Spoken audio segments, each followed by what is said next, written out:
Hello there. My name is Mike. And if you're a millennial like me, then you're probably at the age where all of your friends are starting to get married, they're having kids, and then meanwhile, you're just sitting at home living with your 12 cats in your parents' basement.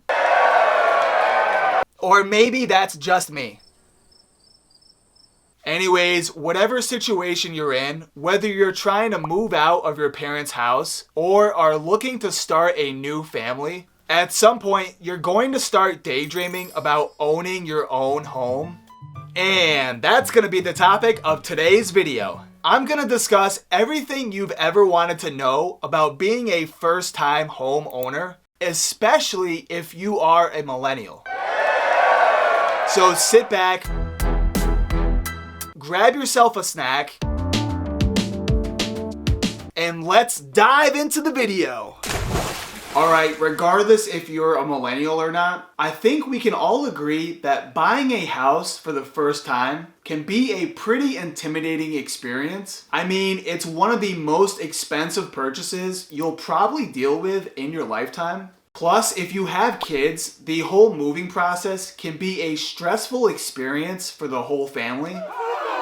And so to make the home buying process a little easier, I decided to break this video up into multiple parts, starting with this category. In general, these are the 4 different stages you'll go through prior to actually closing on a home. And as millennials, I know we're the generation that values instant gratification in almost every aspect of our life. And if you've ever watched an episode of House Hunters before, then you've probably heard the words stainless steel appliances, granite countertops, and then probably thought to yourself, oh yeah, I can totally afford that. Well, slow down, Frugal Fam. Remember, we're not buying avocado toast. We're buying a house, which is potentially hundreds of thousands of dollars. So we want to make sure that we have a well thought out plan. And that's why we're going to start out with the buying preparation category. All right, in this category, I think there are 2 primary questions that come to mind. Is this the right time to buy a home? And if it is, how much of a home can I afford? And so without going too deeply into question number 1, we can start by taking a look at the economy and what's going on in your personal life. So at the time of making this video, the median cost of a home in the US has skyrocketed to about $348,000, which represents about a 16% increase from 5 years ago. The main reason housing prices are so expensive right now is because mortgage rates are low, meaning it's cheaper to borrow money right now. And since more companies are allowing their employees to work from home, a lot of people have started to buy up single-family homes, which has caused a supply shortage and is one of the reasons, along with the reopening of the economy after the pandemic, why housing materials such as lumber and plywood are so expensive right now. And so why am I telling you this? This is basically a long way of saying that it's currently a seller's market. And if you're interested in buying a home right now, then be prepared to pay top dollar in order to try to outbid the other families that are competing for the same homes right now. And so now that we've talked a bit on the status of our economy, if you're still unsure as to whether or not it's the right time to buy a home, then consider taking a deeper look into what's going on in your personal life. So despite currently living with my parents at the moment, I have had my fair share of renting apartments throughout my lifetime. And I would say that renting definitely has its advantages. Anytime something in the house breaks, I don't have to go through the hassle of trying to figure out how I'm going to fix it. Ideally, I would just email the landlord and then it would be their responsibility for the repairs. But let's be honest, you'll be lucky to get your landlord to fix anything in your apartment within 2 weeks. Yeah, I'll get right on that. But that's besides the point.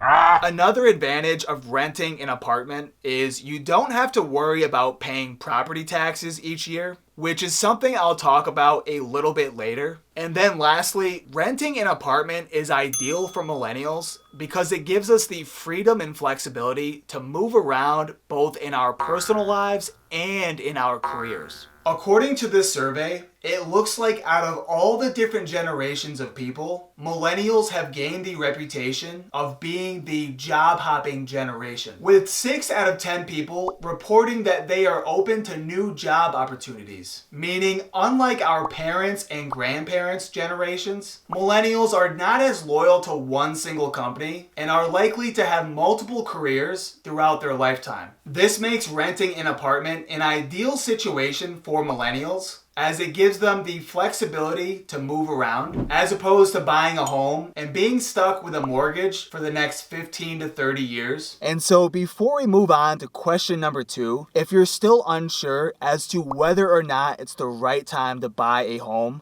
then check out this cool calculator that I found online. Basically, just go to Google and type in buying versus renting calculator. And what this is going to do is show you how many minimum years you need to stay in one location for it to financially make sense to buy a home. And to show you how this works, I'm going to use the calculator from the Smart Asset website. So all you have to do is type in where you want to live. And since I used to live in Boston, I'm going to use that as an example. And on the next screen, I'm going to type in the rent that I used to pay, which was about $1,125 per month.